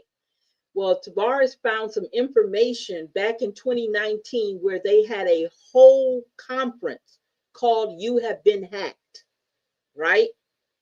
When you go back, you can watch yesterday's show, and it literally showed everybody who participated, who spoke at this conference, could have prevented the breach that happened in 2022. That's how crazy it was. Yeah. And I don't know where Tavares found it. He was on Facebook. It was on Under the City of Alexandria on Facebook. And he found all of that. They literally had a conference called You've Been Hacked. That's crazy. Crazy, crazy, crazy. It's the racial undertone for me. Okay. Foolish people on KLB. Yeah, they ignorant. They ignorant. I don't pay attention because they don't understand what the military is used for. That's why they don't understand it. And that's why I said, if it was me, I would get out. I said, I'm not going against my people. I don't care what nobody say. I'm not going against my people for no reason. Yep, we sure did. We caught the mayor lying last night. Yep, sure did. But we've been catching them for a while, Nat. We've been catching them for a while. So, and that's why it's so good to watch those old council meetings and stuff. And that's why I encourage, this is how you learn about your candidates, how you learn about your councilmen, because you just have to watch those videos. All you got to do is go back and watch the videos, not only just from us. You can go on YouTube and watch the video. You can go in the city of Alexandria and watch the videos. We watch everything else. We'll watch baddies. We'll watch women rip each other hair out. Right? We'll watch them rip off each other clothes, which I never understood that show. I don't know who came up with that. And I think it is the most disgusting. Other than that damn reality show with the housewives and stuff, that show, Baddies, whatever that is the most disgusting show they've came out with. We'll sit up and watch we'll binge watch that shit. Excuse my language. But we won't binge watch a city council meeting. I'm just saying, let's make sense. Let's make sense. Okay. All right, baby. They didn't know that Vernon Parish was in sin line. Oh my God. And that's why they need to be watching the city council meetings. And that's why they need to be watching. Look, you even might need to watch the damn police jury meetings if they record them. I know, it's crazy. A lot of them don't know. And guess what? And I bet you a lot of them are Trump supporters. Trump said long time ago, and I don't care, nobody don't like what I say, it's the truth. He said, if you want somebody to follow you, if you want the dumbest people to follow you, run as a Republican. That's exactly what he said. Something to that paraphrasing what he said. So he's saying the dumbest people are Republicans. And I'm not just talking party affiliation. I'm talking about people in general. Then they're the dumbest people. They're going to start a civil war. Yeah. Mm-hmm. They want us. I watch BB. Nat. Shut up, Nat. Black have come a long way since Selma and a lot of other marches. That's right. You're right. They sure have. Meaning we forgot what the goal was, and that was to stick together. Yeah. Because you know why? Because we've taught to be separate. You make more money than me, Shamir, so I don't need to live. I'm not allowed to live in your neighborhood. My children are not allowed to go to the schools your kids go to. Not to say they're not allowed. It's just that we're not up to par as you are. We're not there where you are. And so I cannot, my kids cannot go to the same school your kids go to. Matter of fact, even if we lived in the same neighborhood, you live on that side of the street and those houses down there don't match our houses, so my kids can't play with your kids. And I drive my kids to school. Your child takes the bus. Don't your child get free lunch? Oh, they're on the free lunch program? Oh my God. I want to make sure my child gets all the vegetarian foods that we make. So I literally make my child's foods. I don't want them to have all that sugar in their foods. I'm just kidding. But yeah, that's how we become.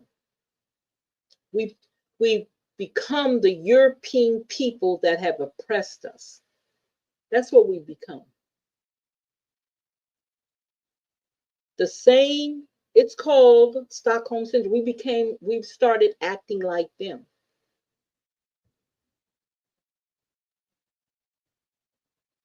We forget about the poor. We look down on the poor. We talk about the poor. We say they don't want to come up. They don't want to do anything. But they don't have all the opportunity. And we'll bring this out. I was able to do this and I was able to do that. You were. But the opportunity that came to you wasn't the same opportunity that came to them. I could say that all day. I came up in the projects. Never in a million years would I think that I would be here right now. But I was raised in the projects. I was raised in poor neighborhoods because we didn't always just live. We moved around a lot. Majority of the neighborhoods, we live in no fancy neighborhoods. And we didn't go to no fancy schools. And I could use that and say, I pulled myself up a bootstrap. That's a damn lie. I didn't. Because I wound up on food stamps. I lived in Section 8. I lived right there in Cars Park. But I don't mind helping nobody. I don't mind helping our people. I ain't gonna say nobody because I'm particular about who I help. So I'm just saying, I'm just saying. And I'm talking about me. I always got to use me as an example because I don't know everybody else's story. And I know it's a lot of people poorer than I was. I ain't gonna forget where I came from. That's why I ain't have a problem going out to Bethel Apartments when I did. I ain't gonna forget where I came from. Because I could have said, I'm not helping y'all. You do whatever you want to do. I'm not helping y'all. But I didn't say that. I didn't say that in a lot of situations. Because that's who I am. Everybody ain't me. I'm just saying. I had a baby out of wedlock. Even when he did ask me to marry him, I said no. I wasn't about to marry nobody because that wasn't my goal. But I raised a baby out of wedlock. Everybody doesn't have opportunities that everybody else has.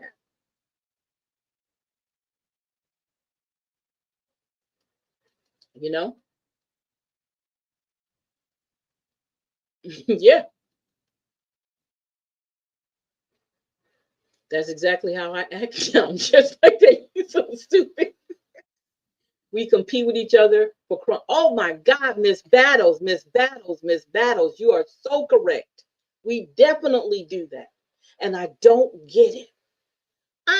Let me tell y'all something. Do y'all know how much pressure it is to compete with somebody? That is a lot of pressure. But you know what?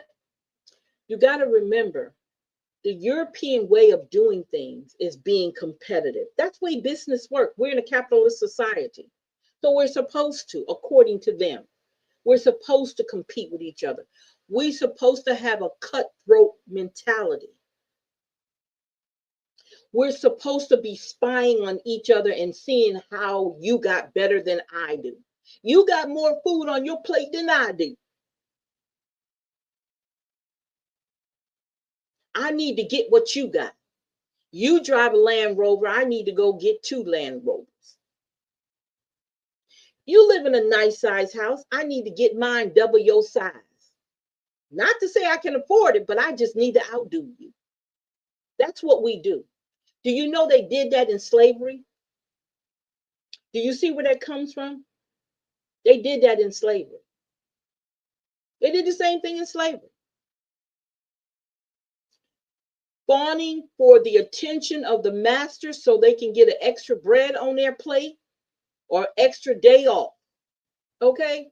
We do the same thing. It's no different.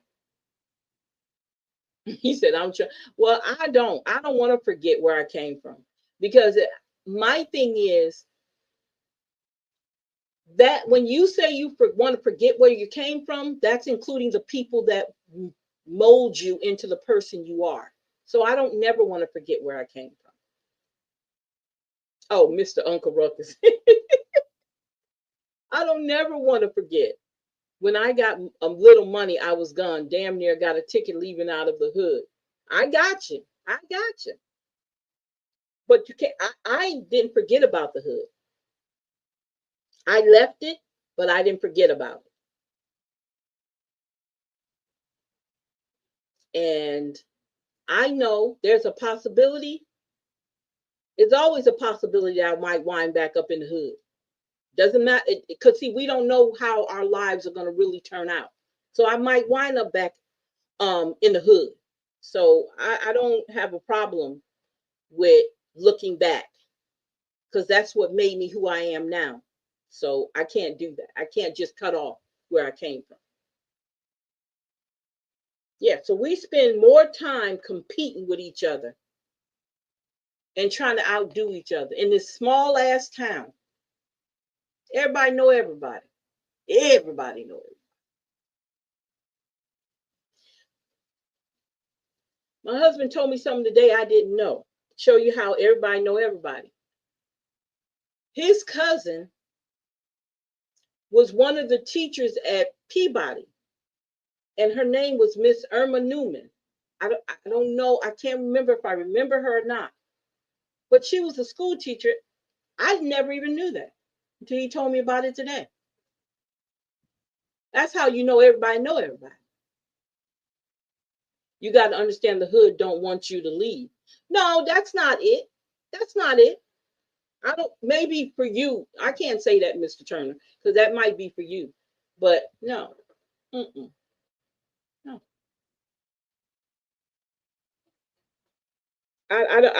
For me, it wasn't like that. Because it didn't matter whether they wanted me to leave or not. I had a plan. And my plan was not to stay on food stamps and welfare and raise my baby that way. That was my plan. And my mom moved us out of the projects. So that wasn't a plan of ours to stay there. And we wound up living in houses in neighborhoods that, they were better neighborhoods than the project, but it wasn't where we lived in no mansions and stuff like that, or in them type of neighborhoods like that.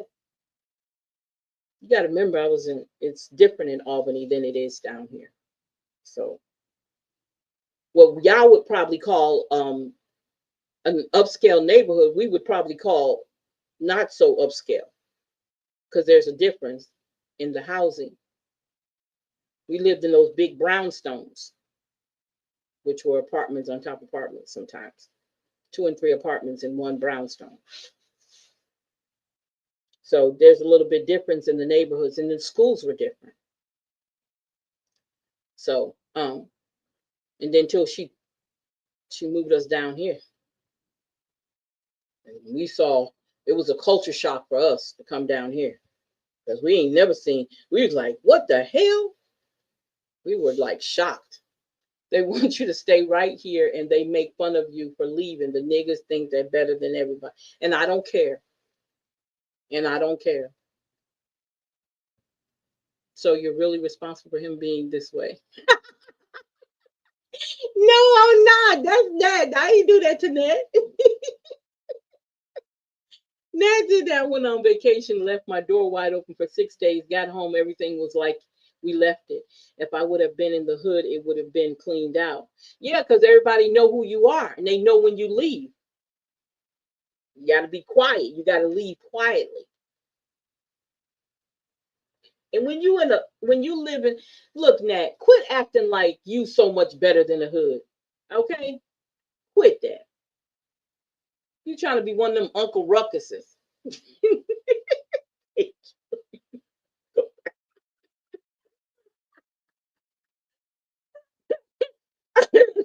Then they, you wrong for that, Miss Finley. You wrong for that. Huh. So why didn't you stay and fix? If you got so many complaints about the neighborhood, why didn't you fix it while you were there? You were grown. You were old enough. You could have started an organization to help them because you weren't planning on doing nothing, but can't wait to get out of it. I can't wait to run. That's what it was. You couldn't wait to run. Yeah, that's a ditty now. Yeah, yeah. You think he upper crust now. So why didn't you stay back? Was you going to church? Did you talk to your pastor about making the community better? No, none of that was on your mind. You just wanted to get away. So be quiet with that. Okay? You had an opportunity to make a difference and you packed up and left. He participated in the Great Migration. He sure did. So be quiet with that crap. You hit the nail on the head. Yeah, I know. So why didn't you help? Why didn't you stay back and help? You got all these great skills. Why didn't you help somebody get better instead of running with your tail between your legs? Oh, I got to get out of here. I'm tired of this. I got to go. Nah, did you? No. You can't make a change where you stay. That's a lie. I'm sorry. That's a lie. It is possible to do it. It is possible. The hood, most people don't want no help. You said most. I say there's a percentage lower than that. I think people ask for help for the things that they want, not with the things they need in certain situations. You have to go out the hood and show them what you, okay. Okay. So you went out the hood and showed them what? What did you show them? Show them that you what? What did you show them?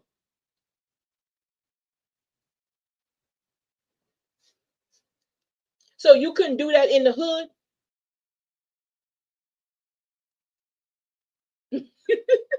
You couldn't do that in the hood? You couldn't be a truck driver in the hood?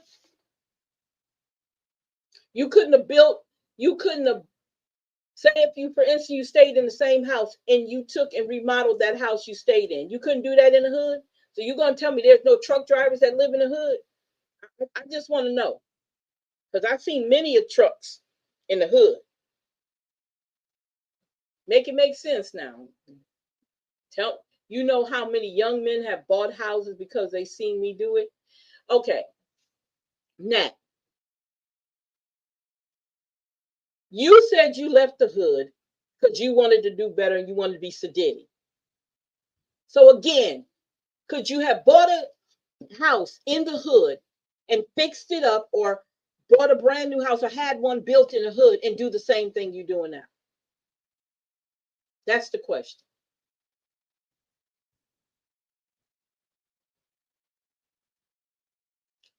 There's many stories of people who never left the hood and built their hood around them. There's plenty of stories like that. They never left the hood and they built the hood up around them. Make it make sense. Stop typing and get on the mic. Yeah, he can get on the mic. He sure can. He can call in. He's Nat stupid. You stupid, Nat. With poor neighborhoods, you get poor education. Oh gosh. Nat, now you're about to make me mad. When I see you, I'm gonna punch you. I'm gonna punch you. You're gonna make me get violent.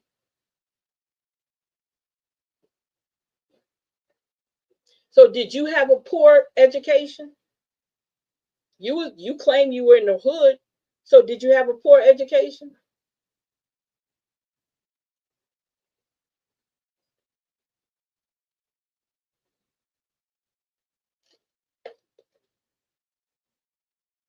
I just want to know, did you have a poor education? Because I think you went off to college. So I'm just wondering, did you have a poor education?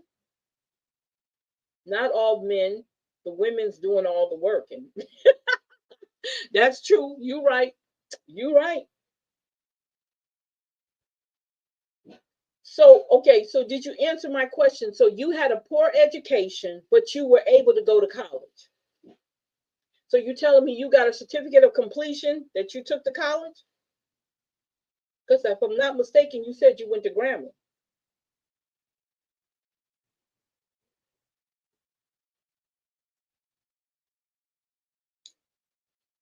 That's what you said. I'm going by what you said.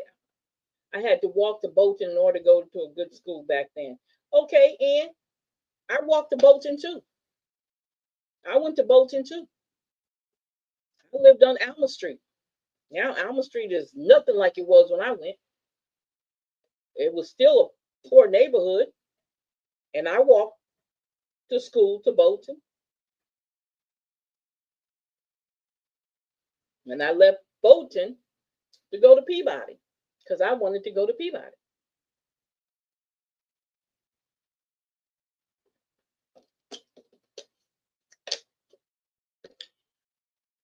And again, Peabody is not in no nice neighborhood.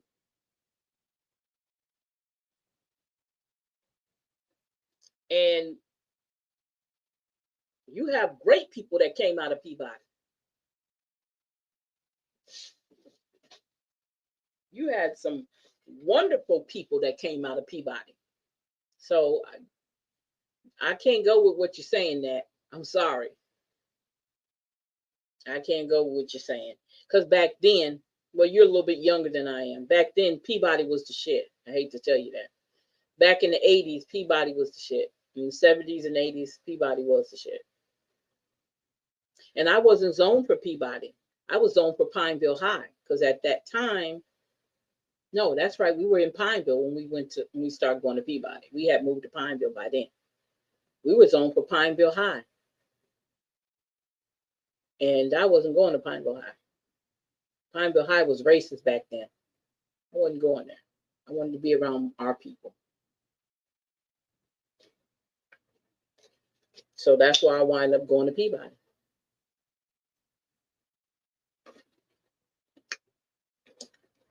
So we weren't zoned. We didn't walk because my mom would drop us off. But yeah, we didn't go to Peabody. I mean Pineville. We didn't want to go to Pineville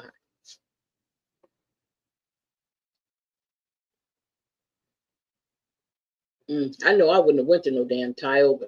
Hell no. Moved to Kellyland and had a bus driver still pick me up for Bolton.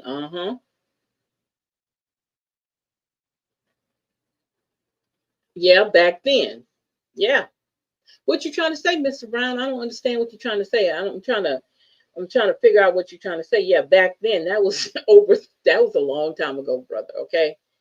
You gotta remember, Tavares is 42 years old. So that was a long time ago, baby. That was a long time ago. And I think I got an awesome education from Peabody. I'm just saying. No excuses at all. First little money I got, I was gone. Never looked back. Okay. And that was good for you. That was good for you. But you did go to college, right? You said Pineville High School was racist back then. To me, yeah, it was. I didn't like Pineville High. I didn't like Pineville High at all. I went to Pineville Junior High. And when we were about to go to I think I went to Pineville for a little bit, and then when we had an opportunity to go to Peabody, and they said we could do that, we went to Peabody. We switched real quick. That ain't even gone.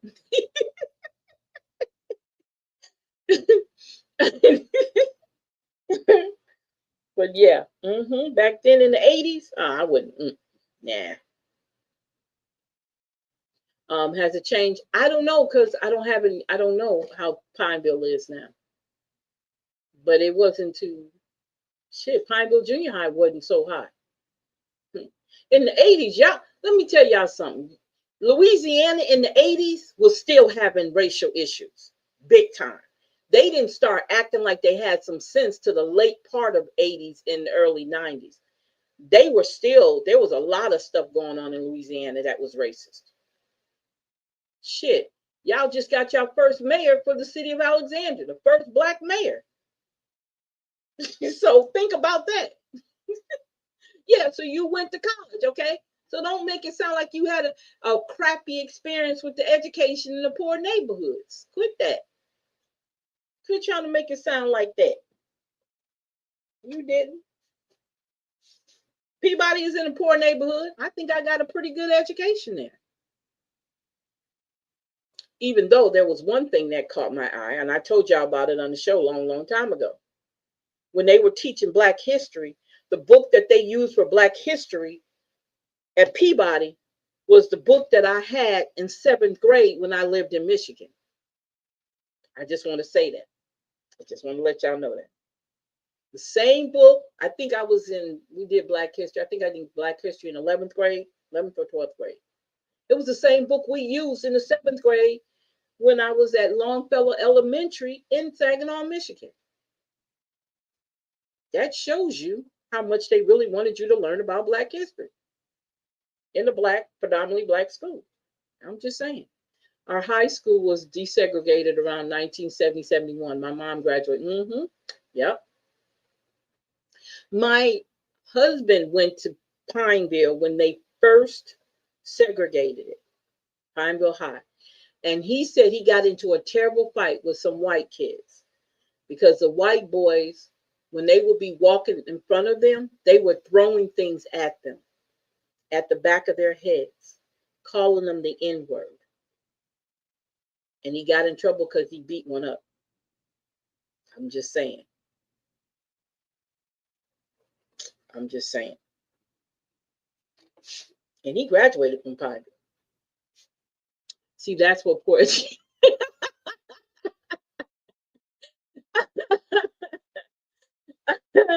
I just told you that's one thing right there. When I saw that book, I told my teacher, I said, I already had this book. She said, what you mean you already had this book? I said, I had this book. I had this book in the 7th grade. She said, where? And I told her where, Longfellow Elementary in Saginaw, Michigan. She looked at me like I was crazy. Yeah, that's how old this book is. Same textbook. Yep. Let's see. Let me see here. Let me go back up here. Let me make sure. Yep. Okay. This was Montgomery High School in Grant Parish. Oh, my mom had some stories from those times. Okay, gotcha. Okay, I thought you were talking like here. See, that's how you poor people you have to. Oh my God, you are so funny.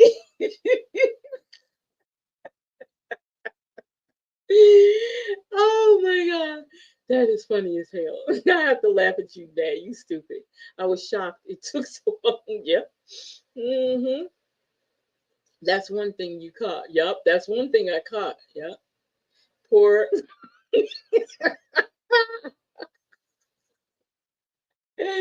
Oh my God. Oh Lord have mercy. I don't even think they were teaching Black history in Pineville. I don't think they were teaching Black history back then. I think Peabody was the only school. Did y'all learn? Well, y'all are not old as I am, so y'all wouldn't know. I don't think they were teaching that back in Black history and during that time. So I don't know, Pineville, Tioga. I don't think none of them was teaching damn Black history. I think Peabody was the only one who was teaching Black history. That is funny. Yeah. I remember my teacher. My teacher was Miss Paris. Miss Paris was the roommate, believe this or not. She was the roommate of Wilma Rudolph. Y'all know who Wilma Rudolph is, right? They ran track together at the college that they went to in Tennessee. Yep.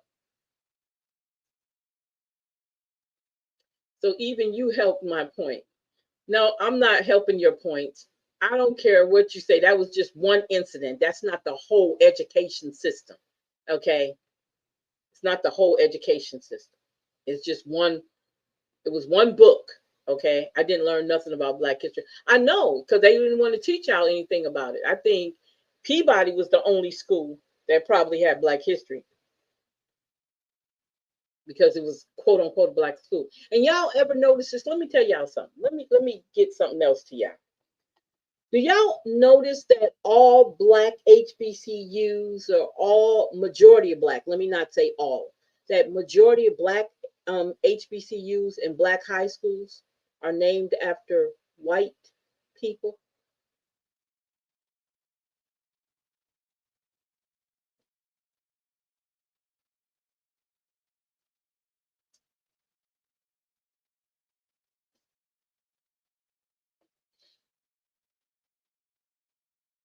Teach junior high Black history. Did y'all know that? Yeah. Yep. Majority of the high schools. Well, look at Peabody. Peabody is number one. Historical Black college, high school, and it's named after a white person. Yeah, they usually provided the funding. That's right. That's right. That's right. You're correct with that. They provided the funding for schools because they were the only ones who had money, quote unquote. Right? So, again, I'm going to kind of leave it off right here. Yeah, we, or let me not say we, you guys need to figure out what y'all want to see happen in 2026. Get a group of people together and see what they want to see in 2026 and beyond. Because believe it or not, yep, that's right. Rambling too. Believe it or not, you guys have a voice and you guys are powerful. You already showed that you were powerful. You showed that when you guys voted against different issues that were on the ballot. So you got the power. You are the numbers. Just letting you know, you are the numbers. You guys can change things. You just got to get the right people together. And let me say this. This is the issue I have with some of our Black folks, real quick. You guys feel like y'all cannot do nothing without having the other people involved. I don't understand. I really, really do not understand that. A couple of them is fine. But when you have a whole group of them, every time you see them, you smiling and chit-chatting and in their faces, and every group picture y'all got is about 10 of them and about 3 or 4 of y'all, that bothers me. It does. It bothers me. So all I'm saying is, you got 2026 coming up. You can start your own group of people. You all have a voice. You all can make a difference. You got 9 months left in this year. It's time for y'all to get to work. It really is. We've had a rough 8 months. And it's never too late to change everything that needs to be changed. It's never too late. If you're part of a church, and I'm going to say this, and your church is not putting back in the community that it sits in, you need to make a decision whether or not that's where you want to be. I'm just saying. They have to look into stuff for themselves. You can't trust the influential Negroes because he will lead you into troubled water. That's exactly right. That's why I say pay attention to everybody. Pay attention to who's connected to who. Okay? Pay attention to them because it's always the same ones. They never change the friendship. You might not see them out in the public all the time, but you let election time come around. They become best of buddies. They be two peas in the pod. Them are the type of people you stay away from because you already know they don't mean you no good. And they're not good for the people at all. At all. So we shall be back Friday. Maybe we'll just talk nonsense Friday. But I'm gonna go ahead and let you guys go. This was a very good show. I hope you guys enjoyed it. I love you guys so much. You guys do not understand how important you are to us on this show. I don't think y'all understand it at all. I really don't. You guys, we don't take you guys for granted at all. Miss Dixon, Miss Thomas, Miss Finley, Mr. Turner, Miss Bell, Mr. Brown, we value you guys being in our chat. Miss Piper, because you guys help us out with this. And you guys share this information. So make sure you guys share our shows. Do not be ashamed to share our shows. Okay? We going you already know y'all been rocking with us for a long time now. So y'all already know. I don't think we ever gonna change how we do this show. We've tried, and it always comes back to this because somebody always do something crazy to make us bring it back to this, to how we have to sometimes get the message out. Thank you guys so much. Miss Battles, thank you, thank you, thank you. Let's see who else came in and slipped out. I said Miss Piper. Yeah. Mr. Turner, yeah. You guys come in and y'all give us the information. You share what you know. You guys with some great insight.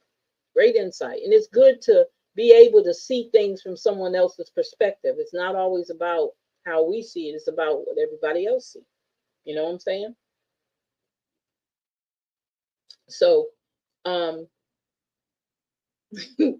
watch the white folks at Peabody Homecoming.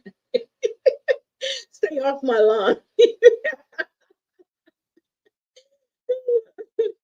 Oh, Lord have mercy. Thanks for all the information. Push back and call to accountability. Oh, you're sweet, Mr. Brown. You know, Mr. Brown. But Mr. Brown, you a little firehouse yourself. You don't want to, you try to play all diplomatic and shit. We're going to have to turn you into another Nat. That's what we're going to have to do. See, Nat don't know how to be diplomatic. He's going to say what he got to say. You're going to have to be the same way. It's all right to let your hair down every now and then, okay? When you're on here. But yeah, you share some. Mr. Scott didn't come in tonight. Mr. Scott is another one. We very much so appreciate you guys on everything that you do. Okay, it's very important. Okay, you're right. You're welcome. Okay, so you guys have a great night. Hopefully we'll be back Friday. Guys, have a great evening, and bye. Good night.